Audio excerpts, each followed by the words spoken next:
님시의 손자 여호사밧의 아들 예후가 요람을 배반하였으니 곧 요람이 온 이스라엘과 더불어 아람의 왕 하사엘과 맞서서 길르앗 라못을 지키다가 아람의 왕 하사엘과 더불어 싸울 때 아람 사람에게 부상한 것을 치료하려 하여 이스라엘로 돌아왔던 때라.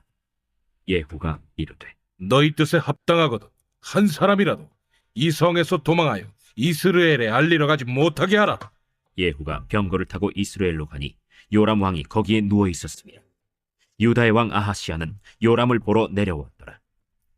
이스라엘 망대에 파수꾼 하나가 서 있더니 예후의 무리가 오는 것을 보고 이르되 내가 한 무리를 보나이다.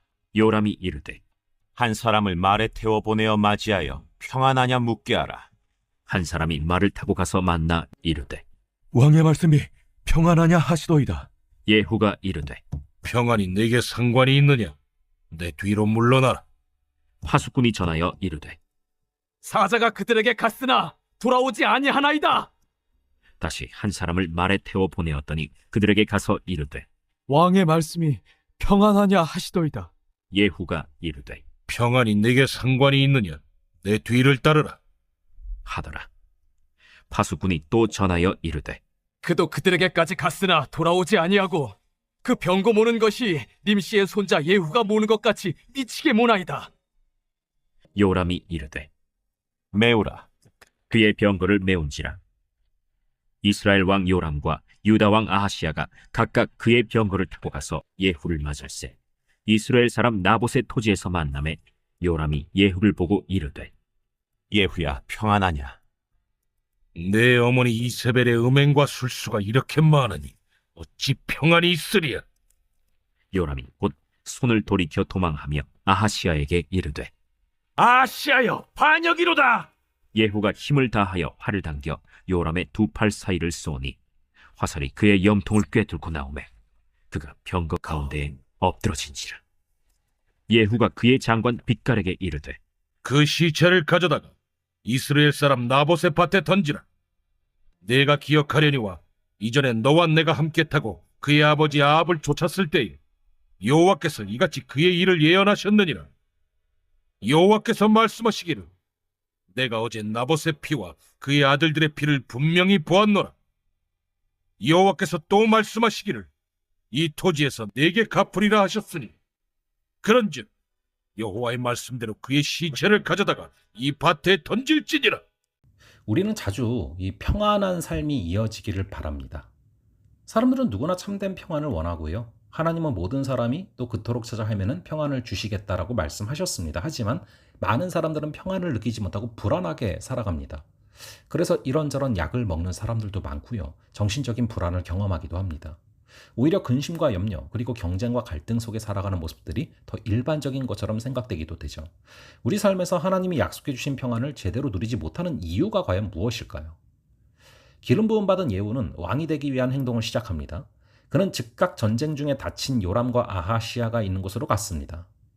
마침 요람은 아람 군대와의 전투 결과를 기다리고 있었고 한 파수꾼이 예후의 무리가 오는 것을 보고 그에게 보고했습니다. 예후에게 보낸 두 기병이 돌아오지 않자 요람은 직접 예후 앞에 섭니다. 그러고는 예후에게 평안의 소식을 가지고 왔는지 물어봅니다. 요람과 아하시아는 전쟁에서의 승리가 평안을 가져다 준다고 생각을 했습니다. 하지만 예후는 그들을 집안이 저지른 바알 숭배와 음행을 지적하면서 그것 때문에 평안이 있을 수 없다라고 선언하고 그들을 죽여서 하나님의 심판을 실행합니다. 요람과 아하시아는 평안한 것을 원했지만 참된 평안이 어디서 오는지를 알지를 못합니다.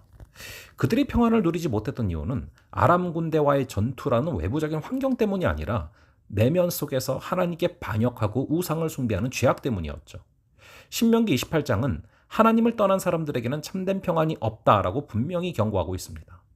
그러므로 우리의 심령 속에 있는 참된 평안, 어떤 상황에서도 줄 수 있는, 어떤 상황에서도 누릴 수 있는 그런 참된 평안을 누리기 위해서는 무엇보다 우리의 내면 속에 숨어있는 더러운 우상들을 먼저 철저히 제거해야 됩니다.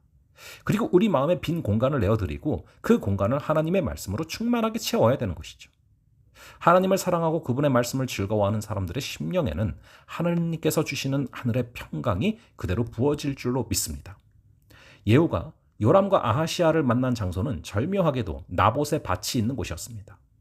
그들이 나봇의 밭에서 마주하게 된 것은 우연한 상황이 아니었고요. 하나님이 엘리야를 통해서 예언하신 말씀의 성취였죠. 일찍이 요람의 아버지 아합 왕은 나봇의 밭에 욕심을 냈습니다.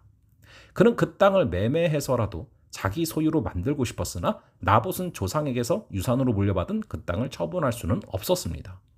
무엇보다 나봇은 토지 매매를 금하는 계명을 어길 수가 없었죠.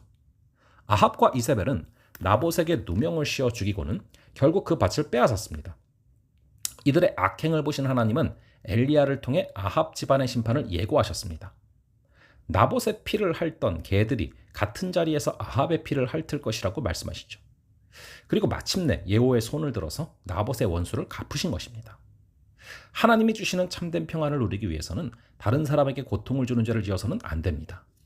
주님은 누구도 업신여기지 말라고 명령하셨습니다. 그 사람에게 한 행위를 주님께 한 것으로 간주하겠다라고 경고하시죠.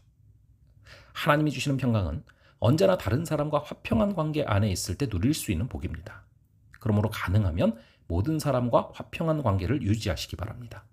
하나님은 그 화평한 관계 안에서 우리에게 평안이라는 복을 주실 줄로 믿습니다.